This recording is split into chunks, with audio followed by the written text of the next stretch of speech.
Resumen teórico del móvil de las acciones del hombre. 872. La cuestión del libre albedrío puede resumirse así: el hombre no es fatalmente conducido al mal, los actos que realiza no están escritos de antemano, los crímenes que comete no son el resultado de una sentencia del destino. El hombre puede, como prueba o expiación, elegir una existencia en la que sufrirá las incitaciones del crimen, ya sea por el medio en que se encuentre, o por las circunstancias que sobrevengan. No obstante, siempre es libre de obrar o de no obrar. Así pues, el libre albedrío existe, en el estado de espíritu, en la elección de la existencia y de las pruebas, y en el estado corporal, en la facultad de ceder o resistir a las incitaciones a que nos hemos sometido voluntariamente. Compete a la educación combatir esas malas tendencias. Y lo hará con provecho cuando se base en el estudio profundo de la naturaleza moral del hombre.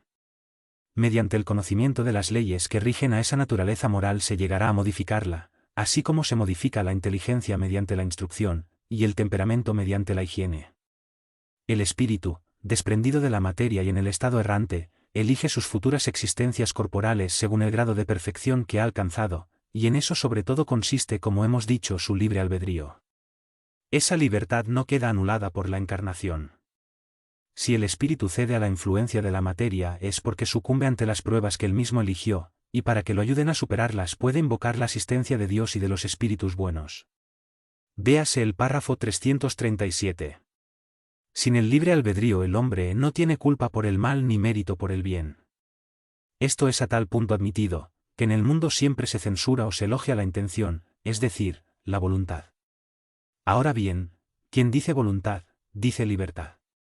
Por consiguiente, el hombre no puede valerse de su organización 108 como excusa para justificar sus malas acciones, sin abdicar de su razón y de su condición de ser humano, para equipararse con los animales. Si es así para el mal, lo mismo será para el bien. No obstante, cuando el hombre hace el bien pone mucho cuidado en que se le reconozca el mérito a él mismo, y se abstiene de atribuírselo a sus órganos, lo cual prueba que instintivamente no renuncia, a pesar de lo que opinan algunos sistemáticos 109, al más bello privilegio de su especie, la libertad de pensar. La fatalidad, tal como se la entiende vulgarmente, supone la decisión previa e irrevocable de todos los acontecimientos de la vida, cualquiera que sea su importancia. Si ese fuera el orden de las cosas, el hombre sería una máquina sin voluntad. Dado que se hallaría invariablemente dominado en todos sus actos por el poder del destino, ¿para qué le serviría la inteligencia? Tal doctrina, en caso de ser cierta, implicaría la destrucción de toda libertad moral. Ya no habría responsabilidad para el hombre, y por consiguiente, dejarían de existir el bien y el mal, los crímenes y las virtudes. Dios, soberanamente justo, no podría castigar a su criatura por faltas cuya realización no dependería de ella, así como tampoco podría recompensarla por virtudes cuyo mérito no tendría.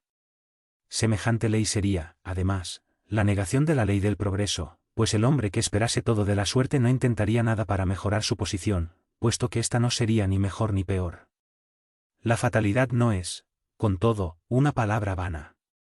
Existe en la posición que el hombre ocupa en la tierra y en las funciones que desempeña en ella, como consecuencia del tipo de existencia que su espíritu eligió, ya sea una prueba, una expiación o una misión. El hombre sufre fatalmente todas las vicisitudes de esa existencia y todas las tendencias, buenas o malas, que le son inherentes, pero la fatalidad se detiene allí, porque depende de su voluntad que ceda o no a esas tendencias. El detalle de los acontecimientos está subordinado a las circunstancias que el propio hombre provoca con sus actos, y en los cuales pueden influir los espíritus mediante los pensamientos que le sugieren. Véase el párrafo 459. La fatalidad está, pues, en los acontecimientos que se presentan, dado que ellos son la consecuencia de la elección de la existencia que ha hecho el espíritu.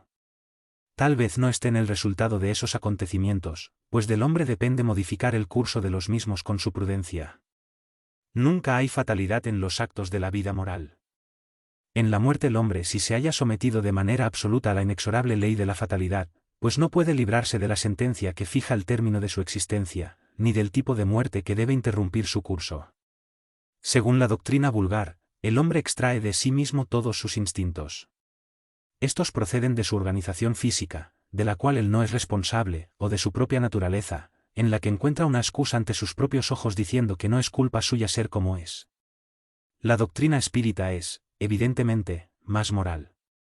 Admite en el hombre el libre albedrío en toda su plenitud. Al decirle que si hace el mal cede a una mala sugestión extraña, le deja la responsabilidad completa, puesto que reconoce en él el poder de resistir, lo cual es evidentemente más fácil que si tuviera que luchar contra su propia naturaleza. Así, según la doctrina espírita, no hay incitación irresistible, el hombre puede siempre cerrar los oídos a la voz oculta que lo incita al mal en su fuero interior, así como puede cerrarlos a la voz material de quien le habla. Puede hacerlo mediante su voluntad, pidiéndole a Dios la fuerza necesaria y reclamando con ese fin la asistencia de los espíritus buenos.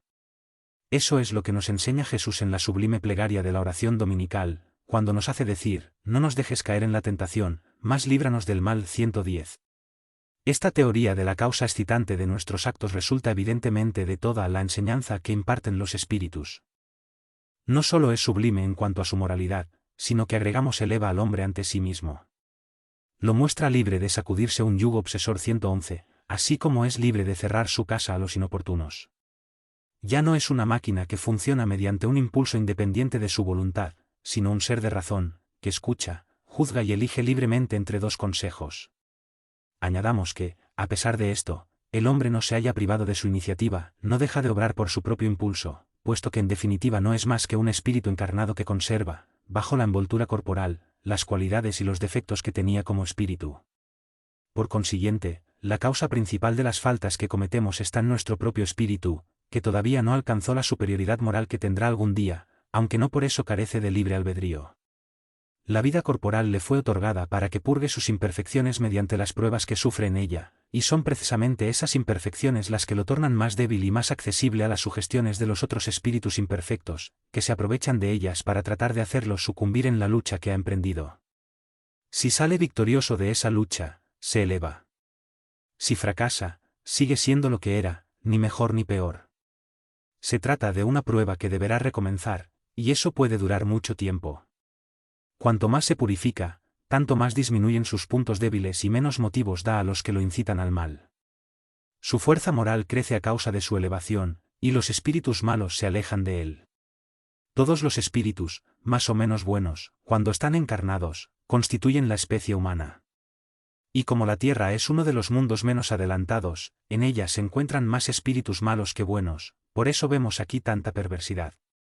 Esforcémonos, pues, para no tener que volver a este mundo después del actual estadía, y para que merezcamos ir a descansar en un mundo mejor, en uno de esos mundos privilegiados en los que el bien reina con exclusividad y donde solo recordaremos nuestro paso por la tierra como un periodo de exilio.